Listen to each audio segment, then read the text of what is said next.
transforming rural India. Atmanirbhar Kisan, brought to you by Mastercard. ಭಾರತದ ಆರ್ಥಿಕತೆಯಲ್ಲಿ ರೈತರೇ ಎಲ್ಲವನ್ನೂ ಚಿಲ್ಲರೆ ರೂಪದಲ್ಲಿ ಖರೀದಿಸುತ್ತಾರೆ. ಅಲ್ಲದೆ ಸಗಟು ವ್ಯಾಪಾರ ಮಾಡುವ ಪದ್ಧತಿ ಇದೆ. ಎಲ್ಲ ರೀತಿಯ ಸರಕುಗಳನ್ನು ಕೈಯಿಂದ ಹಣ ನೀಡಿಯೇ ಖರೀದಿ ಮಾಡ್ತಾರೆ. ಆದರೆ ಕೃಷಿ ಭೂಮಿಯಲ್ಲಿ ಶ್ರಮ ವಹಿಸುವ ಪ್ರತಿಯೊಬ್ಬ ರೈತನ ಪಾತ್ರ ದೇಶದ ಆರ್ಥಿಕತೆಯಲ್ಲಿ ಬಹುಮುಖ್ಯ. ಒಬ್ಬ ರೈತ ಬೇಸಾಯದ ಜೊತೆಯೇ ಖರೀದಿ ಮತ್ತು ಮಾರಾಟದ ಪದ್ಧತಿಗಳನ್ನು ತಿಳಿಯೋದು ತುಂಬಾನೇ ಮುಖ್ಯ. ಇಂತಹ ರೈತರ ಆರ್ಥಿಕತೆ ಗುಣಮಟ್ಟವನ್ನು ಮತ್ತಷ್ಟು ಹೆಚ್ಚಿಸಲು ಹಾಗೆ ಅವರ ಬದುಕನ್ನು ಮತ್ತಷ್ಟು ಸುಧಾರಿಸುವ ದೃಷ್ಟಿಯಿಂದ ಲೀಫ್ ಸಂಸ್ಥೆ ಮಾಸ್ಟರ್ ಕಾರ್ಡ್ ಸಹಭಾಗಿತ್ವದಲ್ಲಿ ಹೊಸ ಯೋಜನೆಯೊಂದನ್ನು ರೂಪಿಸಿದೆ.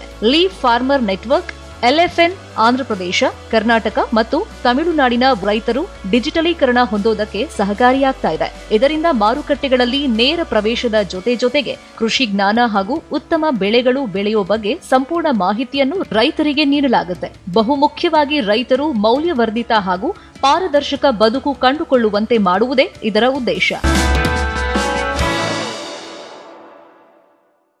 ನಮಸ್ಕಾರ ಎಲ್ರಿಗೂ, ವಿಶೇಷ ಕಾರ್ಯಕ್ರಮಕ್ಕೆ ಸ್ವಾಗತ. ನಾನು Navita Jain. Master card presence transforming rural India Atmanirbhar Kisan. ಈ ಕಾರ್ಯಕ್ರಮದಲ್ಲಿ ನಾವು ಗ್ರಾಮೀಣ ಭಾಗದ ಜನರನ್ನ, ರೈತರನ್ನ ಸ್ವಾವಲಂಬಿಗಳನ್ನಾಗಿ ಮಾಡೋದು ಹೇಗೆ, ಅರ್ಥವ್ಯವಸ್ಥೆಯನ್ನ ಉತ್ತಮಪಡಿಸುವಂತಹ ಬಗೆ ಹೇಗೆ, ಡಿಜಿಟಲೀಕರಣದ ಮೂಲಕ ಇಡೀ ಭಾರತ ಮಾತ್ರ ಅಲ್ಲ ಗ್ರಾಮೀಣ ಭಾಗದ ಜನರನ್ನ ಕೂಡ ಸ್ವಾವಲಂಬಿಗಳನ್ನಾಗಿ ಮಾಡಬೇಕು ಅನ್ನುವಂತಹ ನಿಟ್ಟಿನಲ್ಲಿ ನಾವು ಈ ಕಾರ್ಯಕ್ರಮವನ್ನು ಮಾಡ್ತಾ ಇದ್ದೇವೆ. ಇದರಲ್ಲಿ ಲೀಫ್ ಫಾರ್ಮರ್ ನೆಟ್ವರ್ಕ್ ಅವರ ಜೊತೆಗೆ ಮಾಸ್ಟರ್ ಕಾರ್ಡ್ ಅವರು ಕೈ ಜೋಡಿಸಿ ಇಂತಹ ಕಾರ್ಯಕ್ರಮಗಳನ್ನು ಮಾಡ್ತಾ ಇದ್ದೀವಿ. ಒಂದು ಆಧುನಿಕ ತಂತ್ರಜ್ಞಾನವನ್ನ ಲೀಫ್ ಫಾರ್ಮ್ ನೆಟ್ವರ್ಕ್ ಅವರು ಮಾಡ್ತಾ ಇದ್ರೆ, ಜನರಿಗೆ ತಿಳಿಸುವಂತಹ ಪ್ರಯತ್ನವನ್ನ ಮಾಡಿದ್ರೆ, ಮಾಸ್ಟರ್ ಕಾರ್ಡ್ ಅವರು ಹಣಕಾಸಿನ ವಿಚಾರವನ್ನ ಜನರಿಗೆ ಮುಟ್ಟಿಸುವಂತಹ ಕೆಲಸವನ್ನ ಮಾಡ್ತಾ ಇದ್ದಾರೆ. ಇವತ್ತಿನ ಈ ಕಾರ್ಯಕ್ರಮದಲ್ಲಿ ಅನೇಕ ಗಣ್ಯರು ನನ್ನ ಜೊತೆ ಜಾಯಿನ್ ಆಗಿದ್ದಾರೆ. ಮೊದಲನೇದಾಗಿ focus academy of life skill and entrepreneurship ನ ಚೀಫ್ ಎಕ್ಸಿಕ್ಯೂಟಿವ್ DT ರಾಮಾನುಜ ಅವರಿದ್ದಾರೆ. ಸರ್, ಕಾರ್ಯಕ್ರಮಕ್ಕೆ ಸ್ವಾಗತ. Thank you. ಡೆಪ್ಯೂಟಿ ಸೆಕ್ರೆಟರಿ ಜಿಲ್ಲಾ ಪಂಚಾಯತ್ನ ಡಾಕ್ಟರ್ ಪ್ರೇಮ್ ಕುಮಾರ್ ಅವರು ಜಾಯ್ನ್ ಆಗಿದ್ದಾರೆ. ಸರ್, ನಿಮಗೂ ಕಾರ್ಯಕ್ರಮಕ್ಕೆ ಸ್ವಾಗತ. ಮಾಸ್ಟರ್ ಕಾರ್ಡ್ನ ರೀಜನಲ್ ಡೈರೆಕ್ಟರ್ ಆಗಿರುವಂತಹ ಮಿಸ್ಟರ್ ಹಿಮಾಂಶು ಬನ್ಸಾಲ್ ಇದ್ದಾರೆ. ನಿಮಗೂ ಕಾರ್ಯಕ್ರಮಕ್ಕೆ ಸ್ವಾಗತ. ಹಾಗೆಯೇ ನಮ್ಮ ಇವತ್ತಿನ ಈ ಕಾರ್ಯಕ್ರಮದಲ್ಲಿ ಮೈಸೂರಿನ ಅಸಿಸ್ಟೆಂಟ್ ಡೈರೆಕ್ಟರ್ ಆಫ್ ಅಗ್ರಿಕಲ್ಚರ್ನ ವೀರಣ್ಣ ಅವರಿದ್ದಾರೆ. ನಿಮಗೂ ಕಾರ್ಯಕ್ರಮಕ್ಕೆ ಸ್ವಾಗತ. ನಮ್ಮ ಇವತ್ತಿನ ಈ ಕಾರ್ಯಕ್ರಮ ಮೈಸೂರಲ್ಲಿ ಮಾಡ್ತಾ ಇದ್ದೀವಿ. ಸಾಂಸ್ಕೃತಿಕ ನಗರಿಯಲ್ಲಿ ರೈತರ ಜೊತೆಗೆ ನಾವು ಕಾರ್ಯಕ್ರಮ ಮಾಡ್ತಾ ಇದ್ದೀವಿ. ನಿಮ್ಗೆಲ್ಲರಿಗೂ ಕೂಡ ಮತ್ತೊಮ್ಮೆ ಪ್ರೀತಿಪೂರ್ವಕ ಸ್ವಾಗತವನ್ನ ನಾನು ಕೊಡ್ತಾ ಇದ್ದೇನೆ. Sir, doctor Prem Kumar sir, ಮೊದಲನೇದಾಗಿ ನಿಮಗೆ ಡಿಜಿಟಲೀಕರಣ ಆಗಬೇಕು ರೈತರಲ್ಲಿ ಅನ್ನೋದಾದ್ರೆ ಏನ್ ಅನ್ಸುತ್ತೆ ಸರ್? ಇನ್ನೂ ಕೂಡ ಎಲ್ಲೋ ಅವ್ರಿಗೆ ಗೊಂದಲ ಇದೆ ಅಂತ ನನಗೆ ಅನ್ನಿಸ್ತದೆ. ಕರೆಕ್ಟ್. ಆ ವ್ಯವಸ್ಥೆ ಬಗ್ಗೆ ದಿನಂಪ್ರತಿ ಅವ್ರು ಏನಾದ್ರು ಕೆಲಸ ಮಾಡಿದ್ರೆ ಆ ಪ್ರತಿಫಲವನ್ನ ಸಂಜೆನೆ ಬಯಸ್ತಾರೆ. ಈಗ ಕೆಲವರೆಲ್ಲ ವಾರಕ್ಕೊಂದ್ಸರಿ ತಗೊಳ್ತಾರೆ ಪೇಮೆಂಟ್. ನಾವು ನೋಡಿದೀವಿ, ಅವ್ರ ಉತ್ಪನ್ನ ತಗೊಂಡೋಗಿ ಅವತ್ತು ಮಾರಾಟ ಮಾಡಿ ಅವತ್ತೇ ಅದನ್ನ ಹಣವನ್ನ ತಗೊಳ್ಳುವಂತ ಒಂದು ಪರಿಪಾಠ ಇದೆ. ಅಲ್ಲಿ ಮೋಸ ಹೋಗುವಂತ ಒಂದು ಸಾಧ್ಯತೆಗಳು ಇರುತ್ತೆ. ಈ ಡಿಜಿಟಲೀಕರಣ ಮಾಡೋದ್ರಿಂದ ಯಾರು ಎಷ್ಟನ್ನ ಯಾರಿಗೆ ಯಾವತ್ತು ಕೊಟ್ಟರು ಅಂತಕ್ಕಂಥ ಒಂದು ದಾಖಲೀಕರಣ ಕೂಡ ಇರುತ್ತೆ. ಅದು ಈ ಸಾಮಾನ್ಯ ರೈತರಿಗೆ ಹೆಚ್ಚಿನ ತಿಳುವಳಿಕೆ ಮೂಡಿಸುವ ಅಗತ್ಯ ಇದೆ. ಅವರೀಗ ಯಾವ ರೀತಿಯಂತ ಕಾರ್ಯಕ್ರಮಗಳನ್ನು ಹಮ್ಮಿಕೊಳ್ಳಲಾಗಿದೆ ರೈತರಿಗೆ ಈ ಒಂದು ನಿಟ್ಟಿನಲ್ಲಿ? ಫ್ರೂಟ್ಸ್ ಅಂತ ಒಂದು ತಂತ್ರಾಂಶ ಇದೆ, ಅಂದರೆ farmer registration and unified beneficiary information system ಅಂತ. ಸೊ ಇದ್ರ ಮುಖಾಂತರ ಈಗ ಎಲ್ಲ ಇಲಾಖೆಗಳು ನಾವು ಪ್ರತಿಯೊಬ್ಬ ರೈತರಿಗೂ ಸೌಲಭ್ಯ ಕೊಡ್ತಾ ಇದ್ದೀವಿ ಈಗ. ಸೊ ಇದರಲ್ಲಿ ನಾವು ಈ ಸೌಲಭ್ಯ ಕೊಡ್ಬೇಕಂದ್ರೆ ರೈತದ ನಾವೇನು ಕೇಳ್ತಿದ್ದೀವಿ, ಒಂದು ಪಾಣಿ ಕೇಳ್ತೀವಿ, RTC ಕೇಳ್ತೀವಿ, ಅವ್ರದ್ದೊಂದು ಆಧಾರ್ ಕಾರ್ಡ್ ಕೇಳ್ತಿದ್ದೀವಿ, ಮತ್ತು ಅವ್ರದ್ದು ಬ್ಯಾಂಕ್ ಪಾಸ್ಬುಕ್ ಕೇಳ್ತಿದ್ವಿ. ಇವಿಷ್ಟನ್ನು ನಾವು ಅದನ್ನ ಒಂದು ಸಾಫ್ಟ್ವೇರ್ ಫೀಡ್ ಮಾಡಿಬಿಟ್ಟು ಅದ್ರ ಮುಖಾಂತರ ಈಗೆಲ್ಲ ಇಲಾಖೆಗಳು ಈಗ ಸೌಲಭ್ಯ ರೈತರಿಗೆ ಕೊಡ್ತಾ ಇದ್ದಾರೆ. ಅದನ್ನ ಅವ್ರು ಪಡ್ಕೊಂಡಿದ್ದಾರೆ, ನೋಡ್ತಾ ಇದ್ದಾರೆ, ಅವರಿಗೆ ಗೊತ್ತಿದೆಯಾ, ಅರಿವಿದೆಯಾ ಅದ್ರ ಬಗ್ಗೆ? ಹೌದು, ಅರಿವಿದೆ. ಈಗ ಉದಾಹರಣೆಗೆ ಈಗ ಭತ್ತ ಮತ್ತು ರಾಗಿ ಖರೀದಿ ಕೇಂದ್ರಕ್ಕೆ ಈಗ ಭತ್ತ ಮತ್ತು ರಾಗಿ ಈಗ ಆಗ್ತಾ ಇದ್ದಾರೆ. ಸುಮಾರು ಜನ ಈಗ ಅದು ಸರ್ಕಾರಕ್ಕೆ ಕೊಡೋದಕ್ಕೆ ಎನ್ರೋಲ್ಮೆಂಟು ಮಾಡಿಸ್ತಾ ಇದ್ದಾರೆ. ಸೊ ಇದೆಲ್ಲನೂ ಸಮೇತ ಫ್ರೂಟ್ಸ್ ಮುಖಾಂತರನೇ ಆಗ್ತಾ ಇದೆ. ಸೊ ರೈತರು ಆ್ಯಪ್, ಹೌದು, ಸರ್ಕಾರದ ಒಂದು ಆ್ಯಪ್. ಸರ್ಕಾರಕ್ಕೆ ಭತ್ತ ಅಥವಾ ರಾಗಿನ ಅದನ್ನ ಕೊಟ್ಟಾದ ನಂತರ ಅವ್ರು ನೇರವಾಗಿ ಆಧಾರ್ ಪೇಮೆಂಟ್ ಅವ್ರ ಬ್ಯಾಂಕ್ ಅಕೌಂಟ್ಗೆ ಹೋಗ್ತಾ ಇದೆ. ಜೊತೆಗೆ ನಮ್ಮಲ್ಲಿ ಬೆಳೆ ವಿಮೆ ಅಂತ ಒಂದಿದೆ, ಅದನ್ನು ಸಮೇತ ರೈತರು ಬ್ಯಾಂಕಲ್ಲಿ ಹೋಗ್ಬಿಟ್ಟು ಅವರು RTC ಅವ್ರದ್ದು ಹೇಳ್ಬಿಟ್ಟು ಇಂಥ ಬೆಳೆಗೆ ನಾನು ಇನ್ಶೂರೆನ್ಸ್ ಮಾಡಿಸ್ತೀನಿ ಅಂತಂದರೆ, ಸೊ ಅದಾದ ನಂತರ ಇನ್ಶೂರೆನ್ಸ್ ಬಂದಾದ ನಂತರ ನೇರವಾಗಿ ರೈತರ ಅಕೌಂಟ್ಗೆ ಈಗ ಪೇಮೆಂಟ್ ಆಗ್ತಾಯಿದೆ. ಕ್ರಾಪ್ ಸರ್ವೆ ಅಂತ ಅದು ಸಮೇತ ಈಗ ಡಿಜಿಟಲೀಕರಣ ಮುಖಾಂತರನೇ ಅದನ್ನ ಆಗ್ತಾಯಿದೆ. ಸೊ ರೈತರ ಹೊಲಕ್ಕೆ ಹೋಗ್ಬಿಟ್ಟು ಅವ್ರ ಸರ್ವೆ ನಂಬರ್ಲಿಂತೆ ಆ ರೈತರದ್ದು ಹೊಲದ ಫೋಟೋ ಹೊಡೆದ್ಬಿಟ್ಟೆ ಇದಾಗ್ತದೆ. ಸೊ ಅದ್ರ ಮುಖಾಂತರನೂ ಯಾವ್ಯಾವ ರೈತರು ಏನೇನು ಬೆಳೆ ಬೆಳೆದಾರೆ ಅಂತಂದು ಅದನ್ನು ಸಮೇತ ಈಗ ಯಾರು ಬೇಕಾದ್ರೂ ನೋಡ್ಬೋದು. ಈಗ ಕೇಂದ್ರ ಸರ್ಕಾರ ವಿವಿಧ ಗೊಬ್ಬರಗಳಿಗೆ ಒಂದು ರಿಯಾಯಿತಿ ಕೊಡ್ತಾಯಿದೆ. ಈಗ ಏನಪ್ಪ ಮಾಡಿದ್ದಾರೆ ಅಂತಂದರೆ ಪ್ರತಿಯೊಬ್ಬ ಡೀಲರು ಯಾರೇ ಪ್ರೈವೇಟ್ ಇರ್ಬೋದು ಸರ್ಕಾರದ ಡೀಲರ್ ಇರ್ಬೋದು ಅವರು ಪ್ರತಿಯೊಬ್ಬರೂ ಒಂದು digital mode of payment compulsory ಇರಲೇಬೇಕು. ಇಲ್ಲ ಫೋನ್ ಪೇ ಇರಬೇಕು, ಇಲ್ಲ ಗೂಗಲ್ ಪೇ ಇರಬೇಕು, ಬೇರೆ ಯಾವ್ದಾದ್ರು ಒಂದು. ಸೊ ಅದೇ ಕಾರಣಕ್ಕಾಗಿ ನಾವು ಮಾಸ್ಟರ್ ಕಾರ್ಡ್ ಥ್ರೂ ಮೂಲಕ ಇಂತಹ ಒಂದು ಕಾರ್ಯಕ್ರಮಗಳನ್ನು ಜನರಿಗೆ ತಿಳಿಸುವಂತಹ ಪ್ರಯತ್ನ ಮಾಡ್ತಿದ್ವಿ ಅಂತ. ಹಿಮಾಂಶು ಬನ್ಸಲ್ ಅವರು, ಈಗಿನ ಕಾಲದಲ್ಲಿ ನಾವು ನೋಡಿದ್ರೆ ರೈತರು ಇನ್ನೂ ಕೂಡ ಕ್ಯಾಶ್ಲೆಸ್ ಆಗಿಲ್ಲ. ಇದರ ಹಿಂದಿರುವಂತಹ ರೀಸನ್ಸ್ ಏನು ಅಂತ ಅನ್ಸುತ್ತೆ? Cash is still not inconvenient in rural India, and at the same time digital payments is still not frictionless in rural India. So what do I mean by that? There are predominantly two reasons why the rural economy still runs on cash. The farmer is at the epicenter of the rural economy, right? He is at the center of the rural ecosystem. Now the farmer income is predominantly cash. When the farmers sell their produce, 95% of that produce is sold in cash. And if the income which is coming into the rural ecosystem comes in cash, the economy cannot be digitized. So that is one reason. The second reason is that the digital acceptance of digital payment products is still not very well developed. So in terms of POS machines or QR etc., which are gaining greater acceptance in rural markets, but at the same time they need to be aligned to rural environments or rural infrastructure. So offline connectivity is something that is critical for acceptance of digital payments in rural India. And mindset also. Yes, mindset, absolutely. But when a farmer taps his card on a POS machine, if the transaction takes too much time to get authorized or it gets timed out, it is very difficult for for the farmer to go back again and try a digital payment. He will go back to cash, right? And the third reason around acceptance is also that the branch experience is still an inconvenient experience for farmers. ಒಂದಷ್ಟು ಕಾರಣಗಳನ್ನು ನಾವು ಹುಡುಕಿದ್ವಿ, ಯಾಕೆ cash ಜಾಸ್ತಿ prefer ಮಾಡ್ತಾರೆ ಅಂತ ಹೇಳಿ. ಜನರನ್ನ mind set ಅನ್ನ ಚೇಂಜ್ ಮಾಡುವಂತ ಪ್ರಯತ್ನ, ಟೆಕ್ನಾಲಜಿ, ಮೊಬೈಲ್ ಅನ್ನೇ ನೋಡಿದ್ರೆ ನಮಗೆ ನೆಟ್ವರ್ಕೇ ಸಿಗಲ್ಲ ಗ್ರಾಮೀಣ ಭಾಗದಲ್ಲಿ ಅಂತ ನಾವು ಹೇಳ್ತೀವಿ. ಅದು ಕೂಡ ಒಂದು ಕಾರಣ ಅನ್ಸುತ್ತಾ? ರಿಸ್ಕ್ ಫ್ಯಾಕ್ಟರ್ಸ್ ಏನೇನಿದೆ? ರೈತಾಪಿ ಜನಾಂಗದವರು ಯಾವುದೇ ಹೊಸದಾದನ್ನ ಅಳವಡಿಕೆಯನ್ನ ಸುಲಭವಾಗಿ ಒಪ್ಪೋದಿಲ್ಲ. ಅದಕ್ಕೆ ಇಂಗ್ಲಿಷ್ ನಲ್ಲಿ ಸುಲಭವಾಗಿ ನಾವು ಹೇಳ್ತೀವಿ, people resist change, still people change, it is only question of time. ATM card ಅವ್ರು ಸುಲಭವಾಗಿ ಬಂದು ಕಾದು ಹಣವನ್ನು ತೆಗೆದುಕೊಳ್ಳೋದು ಬೇಡ ಅಂತ ಇಂಟ್ರೊಡ್ಯೂಸ್ ಮಾಡಿದಾಗ ಬಹಳಷ್ಟು ಜನ ಬಂದು, ಸರ್ ನಮಗೆ ATM ಕಾರ್ಡ್ ಬೇಡ ಸರ್, ಹಾಕಿದ ತಕ್ಷಣ ದುಡ್ಡು ಸಿಕ್ಬಿಡುತ್ತೆ, ನಮಗೆ ಬಂದು ಬ್ಯಾಂಕ್ನಲ್ಲಿ ಕಾದು ನಿಮ್ಮ ಹತ್ರ ಮಾತಾಡಿ ಒಂದು ದಿನ ಕಳೆದು ಹೋದಾಗ ನಮಗೆ ಮನಸ್ಸಿಗೆ ನೆಮ್ಮದಿ ಸಿಗುತ್ತೆ ಅಂತಿದ್ರು. ಹಳೇ ಇದ್ರವ್ರು. ಇದರಲ್ಲಿ ಸೈಕಾಲಜಿ ಇನ್ವಾಲ್ವ್ಡ್ ಇನ್ ಇಟ್. ಈಗ ಗ್ರಾಜುಯಲಿ ಇಟ್ ಹ್ಯಾಸ್ ಚೇಂಜ್ಡ್. ಈ ಡಿಜಿಟಲೈಸೇಷನ್ ಇಂದ ಬರೀ ಹಣ ಒಂದು ತೆಗೆದುಕೊಳ್ಳೋದೇ ಅಲ್ಲ, ಏನೇ ಮಾಹಿತಿ ಇವತ್ತು ಬೇಕು. ಎಲ್ಲ ಮಾಹಿತಿಗಳನ್ನು ರೈತನಿಗೆ ಕೂತ್ಕಲ್ಲೇ ಮಾಡಿದ್ರೆ it is like a management degree for him. He can decide what I can do, what I cannot do. Younger generation NTR ಆಗ್ತಿರೋದ್ರಿಂದ ಕೊರೋನಾ ಬಂದ್ಮೇಲಂತೂ ಎಲ್ಲರೂ ಕೂಡ ಹಳ್ಳಿ ಕಡೆ 15 ವರ್ಷಗಳಲ್ಲಿ ಪ್ರಾಬಬ್ಲಿ ಡಿಜಿಟಲೈಸೇಷನ್ ಬೇಡ ಅಂದ್ರೂ ಕೂಡ ರೈತರು ಇಲ್ಲ ನಮಗೆ ಬೇಕು ಅನ್ನೋ ಸ್ಥಿತಿ ಬರುತ್ತೆ. ಸರ್ಕಾರ ಇಲ್ಲಿವರೆಗೂ ಯಾವ ರೀತಿಯಂತಹ ನೀತಿ ನಿಯಮಗಳನ್ನ ರೂಪಿಸಿದೆ ಇಲ್ಲಿ ಜನರಿಗೆ ತಿಳಿಸುವಂತಹ ನಿಟ್ಟಿನಲ್ಲಿ? ಮೊದಲೆಲ್ಲ ಏನ್ ಮಾಡ್ತಾ ಇದ್ರು, ರೈತರು ಇರ್ಬೋದು, ಬೇರೆ ಇರ್ಬೋದು, ಯಾವ್ದಾದ್ರು ಒಂದು ಇನ್ಫಾರ್ಮೇಶನ್ ಬೇಕು ಅಂದ್ರೆ ಆ ಕಚೇರಿಗಳಿಗೆ ಹೋಗಿ ಅದನ್ನ ಪಡ್ಕೊಳ್ಳುವಂತ ಒಂದು ಪದ್ಧತಿ ಇತ್ತು. ಈಗ ಹೊಸದಾಗಿ IPGRS ಅಂತೇಳಿ ಇಂಟಿಗ್ರೇಟ್ ಮಾಡಿದ್ದಾರೆ. ಇರ್ತಕ್ಕಂಥ ಕರ್ನಾಟಕದಲ್ಲಿ ಎಲ್ಲ ಇಲಾಖೆಗಳ ಎಲ್ಲ ಯೋಜನೆಗಳ ಎಲ್ಲ ಕಾರ್ಯಕ್ರಮಗಳನ್ನು ಈಗ ಅದನ್ನ ಪೋರ್ಟಲ್ ಓಪನ್ ಮಾಡಿದ್ರೆ ಅವರು ನೋಡ್ಕೊಳ್ಬಹುದು. ಆ ಸಂದರ್ಭದಲ್ಲಿ ಒಂದಷ್ಟು ಚಾಲೆಂಜಸ್ ಕೂಡ ಇದೆ ಅಂತೇಳಿ, ಅವ್ರಿಗೆ ಯಾವ ರೀತಿ ಅಂತ ನೋಡ್ಕೊಳ್ಳೋದಕ್ಕೆ ಅಥವಾ ಯಾರಾದ್ರೂ ಕೇಳಬೇಕು, ಮನೇಲಿ ಆ ತರದ ಫೆಸಿಲಿಟಿ ಬೇಕು. ಯಾರಾದ್ರೂ ಒಂದ್ಸರಿ ಅದನ್ನ ತೋರಿಸ್ಕೊಟ್ರೆ ಅದೇನು ಕಷ್ಟ ಏನೂ ಇಲ್ಲ. ಅದು ಕನ್ನಡದಲ್ಲಿ ಇದೆ. ಕೃಷಿ ಇಲಾಖೆ ಹೊಡೆದ್ರೆ ಯೋಜನೆಗಳು ಅಂತ ಹೊಡೆದ್ರೆ ಯೋಜನೆ ಬಂದ್ಬಿಡುತ್ತೆ. ಏನೇನು ದಾಖಲೆ ಬೇಕು, ದಾಖಲೆಗಳು ಹೊಡೆದ್ರೆ ಅದು ಬಂದ್ಬಿಡುತ್ತೆ. ಸೊ ಏನೇನು ಜೊತೆ ಮಾಡ್ಕೋಬೇಕು ಮತ್ತೆ ಅದನ್ನ ಅವರು ಆನ್ಲೈನ್ ಅಲ್ಲಿ ಅಪ್ಲೋಡ್ ಮಾಡಬಹುದು. ಈಗ ಆ ಥರ ಎಲ್ಲ ಸಿಸ್ಟಮ್ನ IPGRS ಅಂತ ತಂದಿದ್ದಾರೆ. ಮೊದಲು CP ಗ್ರಾಮ್ಸ್ ಅಂತೇಳಿ ಪ್ರಧಾನಮಂತ್ರಿ ಗೌರವಾನ್ವಿತ ಪ್ರಧಾನಮಂತ್ರಿಗಳ ಪೋರ್ಟಲ್ ಬರ್ತಾ ಇತ್ತು. ಪ್ರತಿ ಸಾರಿ ಅದನ್ನ ಅಪ್ಡೇಟ್ ಮಾಡ್ತಾ ಇರ್ತೀವಿ ನಾವು. ಅದನ್ನ ಯಾರು ಬೇಕಾದ್ರೂ ನೋಡ್ಬೋದು. ಡಿಜಿಟಲೈಸೇಷನ್ ಬಗ್ಗೆ ರೈತಾಪಿ ವರ್ಗದವ್ರನ್ನ ಗುರಿಯಾಗಿಟ್ಟುಕೊಳ್ಳೋದಾದ್ರೆ ನನಗನ್ಸುತ್ತೆ ಈ ಮಧ್ಯವರ್ತಿಗಳು ಮಾಡ್ತಕ್ಕಂಥ ಮೋಸದಿಂದ ತಪ್ಪಿಸ್ಕೊಳ್ಬಹುದು ಅಂತಕ್ಕಂಥದ್ದು ನನ್ನ ಒಂದು ಅಭಿಪ್ರಾಯ. ಬೆಳೆ ಹಾನಿ ಆಯ್ತು ಅಥವಾ ಯಾವ್ದಾದ್ರು ಇನ್ಶೂರೆನ್ಸ್ ಗಳನ್ನ ಅಪ್ಲೈ ಮಾಡಬೇಕು ಅನ್ನುವಂತಹ ಸಂದರ್ಭದಿಂದ ಯಾವ ರೀತಿಯಾಗಿ ಜನ ಬರ್ತಿದಾರ, ಅದಕ್ಕೆ ಬೇಕಂತಹ ದಾಖಲೆಗಳನ್ನ ನೀಡುವಂತಹ ಪ್ರಯತ್ನಗಳು ಆಗ್ತಿದ್ಯಾ ಅಥವಾ ನಿಮ್ಮ ಹತ್ರವೇ ಮಾಡಿಸ್ಕೋತಾ ಇದ್ದಾರಾ ಹೇಗೆ ಅಂತ ಹೇಳಿ? RTCನೂ ಅಲ್ಲೇ ಲಿಂಕ್ ಆಗಿರುತ್ತೆ, ಅವ್ರದ್ದು ಬ್ಯಾಂಕ್ ಪಾಸ್ಬುಕ್ನು ಅಲ್ಲೇ ಲಿಂಕ್ ಆಗಿರುತ್ತೆ, ಆಧಾರ್ ಕಾರ್ಡು ಅಲ್ಲೇ ಇರುತ್ತೆ. ಜಸ್ಟ್ ಅವ್ರದ್ದು ಆಧಾರ್ ಕಾರ್ಡ್ ನಂಬರ್ ಹೇಳಿದ್ರೆ ಸಾಕು, ಅವ್ರದ್ದು ಇಮಿಡಿಯೇಟಾಗಿ ಇಷ್ಟೇ ಜಮೀನಿದೆ, ಇಂಥದೇ ಸೌಲಭ್ಯ ಕೊಡ್ಬೋದು ಅಂತ ಹೇಳ್ಬೋದು. ನಮಗೆ ಪವರ್ ಟಿಲ್ಲರ್ ಬೇಕು ಅಂತ ಹೇಳಿದ್ರೆ ಅದು FID ಹೊಡೆದ್ಬಿಟ್ಟು ಆಯಿತು ನೀವು ಇಂಥ ಕಂಪ್ನಿ ನೀವೇ ಸೆಲೆಕ್ಟ್ ಮಾಡ್ಕೊಳ್ಳಿ, ಇಷ್ಟು ಫಾರ್ಮರ್ ಶೇರ್ ಆಗುತ್ತೆ, ಇಷ್ಟು ಗೌರ್ಮೆಂಟ್ ಸಬ್ಸಿಡಿ ಆಗುತ್ತೆ, ಇಷ್ಟು ಫಾರ್ಮರ್ ಶೇರ್ ತುಂಬಿದ್ರೆ ನಾವು ನಿಮಗೆ ಸೌಲಭ್ಯ ಕೊಡ್ತೀವಿ ಅಂತಂದು ಈಗ ಅದೇ ರೀತಿ ಆಗ್ತಾಯಿದೆ ಮೇಡಮ್ ಈಗ ಸಿಸ್ಟಮ್ಮು. ಬಟ್ ಈಗ ತಾವೇನು ಮಾಸ್ಟರ್ ಕಾರ್ಡು ಇದೇನು ನೀವು ಡಿಜಿಟಲೀಕರಣ ಅಂತ ಹೇಳ್ತಿದ್ರಲ್ಲ, ಈಗ ನಮ್ಮ ರೈತರೆಲ್ಲರೂ ಅವರು ರೆಡಿ ಇದ್ದಾರೆ. ಬಟ್ ಈಗ ಪ್ರಾಬ್ಲಮ್ ಅಂತ ಈಗ ನೀವು ಯಾರಾದರೂ ಈ ಥರದವ್ರು ನಮ್ಮ ಹಳ್ಳಿಗಳಿಗೆ ಬರಬೇಕು. ನಾನು ತಿಳ್ಕೊಂಡಂಗೆ ಒಂದು ಅವೇರ್ನೆಸ್ಸು, ಅವೈಲಬಿಲಿಟಿ, ಅಕ್ಸೆಸಿಬಿಲಿಟಿ, ಈ 3 ಇದ್ಬಿಟ್ರೆ ಅವರು ರೈತರು ಇಮಿಡಿಯೇಟಾಗಿ ಅವರು ಪಿಕಪ್ ಆಗ್ತಾರೆ. ಭಾರತ್ ಪೇನರ್ ಬಂದಿದ್ರು, ರಿಮೋಟ್ ಏರಿಯಾ ಇರೋ ಅಂಗಡಿಗಳಿಗೆ ಹೋಗ್ಬಿಟ್ಟು ಅವರೇ ಹೋಗಿ ಮಾಡಿಕೊಟ್ಟು ಬಂದರು.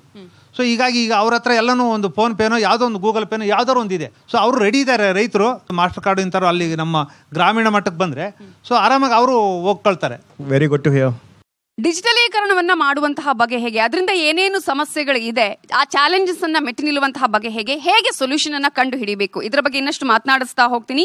Master card presence transforming rural India Atmanirbhar Kisan ಕಾರ್ಯಕ್ರಮದಲ್ಲಿ ಒಂದು ಚಿಕ್ಕ ಬ್ರೇಕ್ನ ನಂತರ. Transforming Rural India, Atmanirbhar Kisan, brought to you by Mastercard.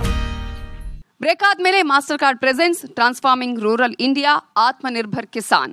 ವಹಿವಾಟಿನ ಸಂಚಲನ ಅಂದ್ರೆ ರೆವಲ್ಯೂಷನ್ ಅನ್ನ ನಾವು ಹುಟ್ಟು ಹಾಕೋದಕ್ಕೆ ಸಾಕಷ್ಟು ಪ್ರಯತ್ನಗಳನ್ನ ಮಾಡ್ತಾ ಇದ್ದೀವಿ ಅಂತೇಳಿ, ಏನು ಸೊಲ್ಯೂಷನ್ ಈ ಮಾಸ್ಟರ್ ಕಾರ್ಡ್ ವತಿಯಿಂದ ಅಂತ ಹೇಳ್ತೀರಿ? Agriculture is an extremely complex ecosystem. It's not easy to digitize. While Mastercard has said about this journey and we're extremely focused on digitizing the rural India, the journey is going to be a complex one.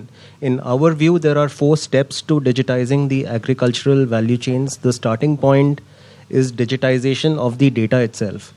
Today, most of the FPOs or self-help groups or farmer groups keep their data, farmer data records manually, and they have limited visibility or information in terms of which farmers have what produce available, what harvest is being available at what time, and that visibility does not sit with the end buyers themselves. What we are doing or what we're creating is an agricultural platform that we call Farm Pass, in partnership with Leaf, where we are digitizing the FPO itself. So the FPO directors, the FPO CEOs will have complete visibility on a real-time basis in terms of what farmers they have, what produce they have, what land they have, what harvest is available for them at what point in time, and what price the farmers want to sell it at. And that visibility is also extended to the end buyers itself, so that the buyers can actually transact digitally in a seamless manner with the farmers and the FPOs. The second step is, and very importantly, which I referred to earlier, is to digitize the income. And when a farmer sells their produce through this digital platform, we are trying to ensure that the income is transferred digitally to a farmer's bank account or to a card, so that then leads to the entire digitization of the rural ecosystem, and that starts that process. The third step to this is to ensure liquidity within the digital ecosystem itself. If the farmer has to go to the bank branch every time he wants to withdraw 100 rupees or 1000 rupees or 5000 rupees, he's not going to keep money in the bank account. He will cash out once in every 3 months, which they normally do, to ensure that the money stays digital. And at the same time, we've designed this rural aligned offline card, prepaid card, which can also work in the village anywhere. We've seen a lot of these mitras or sakhis, the mobile BCs, they have to go to their terrace or chat to actually catch connectivity, and which is why I was saying the entire payment experience is not frictionless. So we have designed this card which works in offline environments, which can work in standing in the middle of a field, which will therefore ensure that the farmers feel comfortable that even if they want 50 rupees, they can go to the local BC and withdraw it, and they're comfortable keeping money in the bank account or the card, which can definitely help drive savings, and which is a critical component of financial inclusion apart from credit. And the fourth step obviously is credit, which is how can we then leverage a lot of this data which is going through this data platform and through the cards and the farmer income that we're capturing to build innovative and customized products for the farmers themselves, and also create a cash entrapment model which is missing in our agricultural lending. ರೈತರು, sellers ಅಥವಾ ಯಾರಿದ್ದಾರೆ, buyers ಆಗಿರ್ಬೋದು, finance ಆಗಿರ್ಬೋದು, ಅಥವಾ ಬ್ಯಾಂಕ್ಗಳು, ಇವೆಲ್ಲವೂ ಕೂಡ ಒಂದಕ್ಕೊಂದು ಕೊಂಡಿಯಾಗಿದೆ ಅಂತ ಹೇಳಿ. ಬಟ್ ಈಗಲೂ ಆ ಕೊಂಡಿ ಕರೆಕ್ಟ್ ಆದಂತಹ ಲಿಂಕ್ ಅಲ್ಲೇ ಇದೆ ಅಂತ ಅನ್ಸುತ್ತೆ. ಇದನ್ನೆಲ್ಲ ಕನೆಕ್ಟ್ ಆಗೋದು ಹೇಗೆ ಅಂದ್ರೆ ಒಬ್ಬರಿಗೊಬ್ಬರಿಗೆ ನಂಬಿಕೆ ಬಂದಾಗ. There cannot be responsibility without accountability. ಡಿಜಿಟಲೀಕರಣದ ಬಗ್ಗೆ ನೀವು ಮಾತಾಡ್ತಾ ಇದ್ದೀರಾ, ಖಂಡಿತ ಬಹಳ ಅನುಕೂಲ ಇದೆ. 2 ಏರಿಯಾ. ಒಂದು, ಈಗ ಯಂಗ್ಸ್ಟರ್ಸ್ ಬಹಳ ಜನ ಕೃಷಿಗೆ ಬರ್ತಿದ್ದಾರೆ. Very important is market. ಇವತ್ತು ಡಿಸ್ಟೆಂಟ್ ಮಾರ್ಕೆಟಿಂಗ್, ನಾನು ಈ ವಸ್ತುನ ರಾಜಸ್ಥಾನಕ್ಕೆ ಮಾರ್ಬೋದು, ನಿಮ್ ರಾಗಿನ ವ್ಯಾಲ್ಯೂ ಆಡ್ ಮಾಡಿ, ಆ ಇನ್ಫಾರ್ಮೇಶನ್ ಸಿಗೋದು ನಿಮ್ ಡಿಜಿಟಲೈಸ್ ಆದಾಗ ಮಾತ್ರ. ಸರ್ಕಾರ ಆಗಿರ್ಬೋದು, RBI ಆಗಿರ್ಬೋದು, ಪಂಚಾಯತಿಗಳಾಗಿರ್ಬೋದು, ತಾಲೂಕು ಜಿಲ್ಲಾ ಪಂಚಾಯತ್ ಆಗಿರ್ಬೋದು, ಗ್ರಾಮ ಪಂಚಾಯತ್ ಆಗಿರ್ಬೋದು, ಇವರ ಪಾತ್ರ ಬಹಳ ಇಂಪಾರ್ಟೆಂಟ್ ಆಗುತ್ತೆ. ಅರಿವು ಮೂಡಿಸುವಂತಹ ಕೆಲಸ, ಅವರಿಗೆ ಅದನ್ನ ತಿಳಿಸುವಂತಹ ಕೆಲಸ ಯಾವ ರೀತಿಯಾಗಿ ಆಗ್ತಾ ಇದೆ. ನಿರಂತರವಾಗಿ IEC ಅಂತ ಹೇಳಿ ನಾವು ಮಾಡ್ತೀವಿ. ಈಗ ಕೊರೋನಾ ಬಗ್ಗೆ ಏನು ಅರಿವು ಮೂಡಿಸ್ತಾ ಇದ್ವಿ, ಅದೇ ರೀತಿ ನಮ್ಮ ಯೋಜನೆಗಳು, ಕಾರ್ಯಕ್ರಮಗಳ ಬಗ್ಗೆನೂ ಕೂಡ ಜನರಿಗೆ ಅರಿವನ್ನು ಮೂಡಿಸುವಂಥ ಕಾರ್ಯಕ್ರಮ ನಿರಂತರವಾಗಿ ಆಗ್ತಾ ಇರ್ತದೆ. ಈಗ ಡಿಜಿಟಲೀಕರಣ ಬಗ್ಗೆ ಮಾತಾಡೋದಾದ್ರೂ ಕೂಡ ನಮ್ಮ ಉದ್ಯೋಗ ಖಾತ್ರಿಯಲ್ಲೂ ಕೂಡ ಇದನ್ನು ತಂದಿದ್ವಿ. Bank correspondents will use to come to the village where they use to get the money and all. But ಇವೆಲ್ಲ ಆಗ್ಬೇಕು ಒಂದು ಸ್ವಲ್ಪ ರಿಸರ್ಚ್ ಬೇಕಾಗುತ್ತೆ. ರಿಸರ್ಚ್ ಅಂದ್ರೆ ನಮ್ಮ ಇವರು ಹೇಳಿದಾಗೆ ಟೋಟಲಿ ಇದು ನಂಬಿಕೆ. And the system should be simple and meaningful. ನೀವು ಟ್ರಾನ್ಸಾಕ್ಷನ್ ಮಾಡೋದು OTP ಕೇಳಿದ ತಕ್ಷಣ ಅವ್ರು ಎದುರು ಬಿಡ್ತಾರೆ. ಅದರಿಂದ ಹೊರಗಡೆ ಬರಬೇಕಾದ್ರೆ ಹೆಚ್ಚು ಅವರಿಗೆ ಅರಿವನ್ನು ಮೂಡಿಸ್ಬೇಕಾಗುತ್ತೆ. ಅದರಿಂದ ಲಾಭ ಏನು, ಅದು ಹೇಗೆ ಸಂರಕ್ಷಣೆ ಆಗುತ್ತೆ, ಕಷ್ಟ ಕಾಲಕ್ಕೆ ಹೇಗೆ ಬರುತ್ತೆ ಎಲ್ಲ ನೋಡಿ. ಈಗ ಬೆಳೆ ಬೆಳೆದಿದ್ದಾರೆ, ಎಲ್ಲರೂ 1200 1300 ಕ್ವಿಂಟಾಲ್ ಅಂತೇಳಿ ಎಲ್ಲ ತಗೊಂಡೋಗ್ಬಿಡ್ತಾರೆ. ಏನೋ ಒಂದಷ್ಟು ದುಡ್ಡು ಬರುತ್ತೆ, ಸಾಲಾಗೆಲ್ಲ ಸ್ವಲ್ಪ ಮಾಡ್ಕೊಂಡಿದ್ರೆ ತೀರಿಸ್ಬಿಟ್ಟು ಉಳಿದ ದುಡ್ಡು ಮನೇಲಿ ಇಟ್ಕೊಂಡು ಅದನ್ನು ಖರ್ಚು ಮಾಡಿಬಿಡ್ತಾರೆ. ಅಂದರೆ ಯಾವುದೋ ಒಂದು ಕ್ರಿಟಿಕಲ್ ಟೈಮ್ಗೆ ಅವ್ರು ಉಪಯೋಗ ಬರ್ಬೇಕಾದ್ರೆ ಮತ್ತೆ ಏನೋ ಸಾಲ ಇತ್ಯಾದಿ ಕೆಲವರು ಹೋಗ್ಬೋದು. ಅದನ್ನು ತಪ್ಪಿಸ್ಲಿಕ್ಕೆ ಈ ಡಿಜಿಟಲೀಕರಣ ಆದರೆ ಏನಾಗುತ್ತೆ ಅಂತಂದರೆ, ಎಷ್ಟು ಬೇಕೋ ಅಷ್ಟನ್ನು ಮಾತ್ರ ಉಪಯೋಗಿಸ್ಕೊಂಡು ಉಳಿದದನ್ನು ಎಲ್ಲೋ ಒಂದು ಕಡೆ ಭದ್ರವಾಗಿರುತ್ತೆ. ಮಾಸ್ಟರ್ ಕಾರ್ಡ್ ಏಜೆನ್ಸಿಯವರು ಏನು ಹೇಳ್ತಾ ಇದ್ದಾರೆ, ಇದು ನಮಗೆ ಪರಿಚಯ ಇಲ್ಲ ಅಂತಲ್ಲ, ಗ್ರಾಮೀಣ ಭಾಗದ ಜನರಿಗೆ ಸ್ವಲ್ಪ ಪರಿಚಯ ಇದೆ. ಆದರೆ ಆ ಸಿಸ್ಟಮ್ ಬಗ್ಗೆ ಒಂದು ನಂಬಿಕೆನ ಇನ್ನೂ ಗಟ್ಟಿ ಮಾಡಬೇಕಂದ್ರೆ ಇನ್ನೂ ಇದ್ರ ಬಗ್ಗೆ ಅರಿವನ್ನು ಮೂಡಿಸೋ ಕಾರ್ಯಕ್ರಮವನ್ನು ನಾವು ಮಾಡ್ತೀವಿ. Maybe if I can just add to what you're saying, one of the biggest challenges we've seen in rural India today around this is the fact that any Aadhaar authentication related transactions have a high fail rate because of connectivity, biometrics, etc. So which is where we've conceptualized the solution where the card transactions or QR transactions can go through even in non-connected environments. And the card that we're going to be rolling out here is a multi-wallet card which has an e-voucher wallet as well, into which the government can also directly transfer subsidies or aid or other benefits. So for the farmer it becomes a single ID cum payment card or a device which they can use for multiple purposes, which will also mean that they will not lose it because it is serving multiple benefits for them. Veeranna ಅವರು ಕೊನೆಯದಾಗಿ ಏನ್ ಹೇಳಕ್ ಬಯಸ್ತೀರಾ? ತಮ್ಮ ಏನು master card ಈ ತರದ ಸಂಸ್ಥೆಗಳು ಈಗ ನಮ್ಮಲ್ಲೆಲ್ಲ ತರಬೇತಿಗಳು ಮಾಡ್ತಾ ಇರ್ತೀವಿ ರೈತರಿಗೆ. ಸೊ ಅಲ್ಲಿ ಬಂದು ತಾವು ಮಾಹಿತಿ ಕೊಡ್ಬೋದು, ಅಥವಾ ನಮ್ಮ ಗ್ರಾಮ ಸಭೆ ಇರ್ಬೋದು, ಅಲ್ಲಿ ಬಂದು ಮಾಹಿತಿ ಕೊಡ್ಬೋದು. ಮೊದಲ ಸೋಮವಾರ ಮತ್ತು 3ನೇ ಸೋಮವಾರ ಒಂದು ರೈತರ ಒಂದು ಸಭೆ ಇಟ್ಕೊಂಡಿರ್ತೀವಿ. ಸೊ ಅಂತ ಟೈಮಲ್ಲಿ ಬಂದು ತಾವು ಮಾಹಿತಿ ಕೊಟ್ರೆ ರೈತರು ಇರ್ತಾರೆ, ಟ್ರೈನಿಂಗ್ ಮತ್ತು ಇನ್ಫಾರ್ಮೇಶನ್ ಕೊಡಬೇಕು, ನಾಲೆಜ್ ಕೊಡಬೇಕು. ಹೌದು, ಆಗ ರೈತರಿಗೂ ಅನುಕೂಲ ಆಗುತ್ತೆ, ಬೇಗ ತಮ್ಮ ಈ ಒಂದು ವ್ಯವಸ್ಥೆ ಒಳಗಡೆ ರೈತರು ಬರೋದಕ್ಕೆ ಅನುಕೂಲ ಆಗುತ್ತೆ. Final words sir. ಒಬ್ಬರ ಪಾತ್ರ ಅಥವಾ ಮಾಸ್ಟರ್ ಕಾರ್ಡ್ ಕಂಪನಿ ಖಂಡಿತ ಅಲ್ಲ. ಇದಕ್ಕೆ ಗ್ರಾಸ್ ರೂಟ್ ಲೆವೆಲ್ನಲ್ಲಿ all have to create awareness at a national level about the importance of digitalization. Yes, ನಿಮ್ಮ ಫೈನಲ್ ವರ್ಡ್ಸ್ ಏನು ಹೇಳೋದಕ್ಕೆ ಬಯಸ್ತೀವಿ ಸರ್? ನಮ್ಮ ಗ್ರಾಮೀಣ ಅಭಿವೃದ್ಧಿ ಇಲಾಖೆ ವತಿಯಿಂದ I am assuring you we will take up this as a drive. Technology ಮತ್ತು ಫೈನಾನ್ಸ್ ಎರಡು ಒಂದಕ್ಕೊಂದು ಹೇಗೆ ಇಂಟರ್ಲಿಂಕ್ ಆಗಿದೆ ಅಂತ ಹೇಳಿ, ಹಾಗೇನೆ final words. If we have to drive financial inclusion, we need to create, and through technology we need to create a commercially sustainable digital ecosystem in rural areas, because agriculture in itself is a complex ecosystem. Correct. So today the agri-tech solutions that you see out there are very point solutions, which is why they've been struggling to scale. The answer lies in being able to create a comprehensive digital ecosystem which brings together all ecosystem stakeholders, be it banks, be it farmers, FPOs, buyers, input providers, NGOs, all of them together on a single platform. At the same time, cyber security challenges, the data needs to be managed well with the right levels of controls around data privacy, data consent, data security, etc. And secondly, it needs to be commercially sustainable. A lot of digitization initiatives that have been run historically for years have been funded, either by the government or by donors, etc. And the moment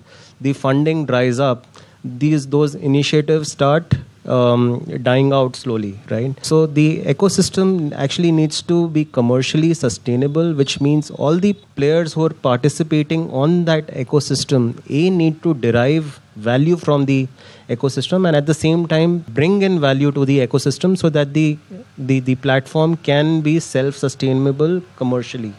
Over a long period of time. ಕೃಷಿಯಿಂದ ಹಿಡಿದು ಆರ್ಥಿಕ ವ್ಯವಸ್ಥೆಯವರೆಗೂ ಕೂಡ ಎಲ್ಲವನ್ನ ಕೂಡ ನಾವು ಒಂದಕ್ಕೊಂದು ಕೊಂಡಿಯಾಗಿ ನಾವಿದ್ದೇವೆ.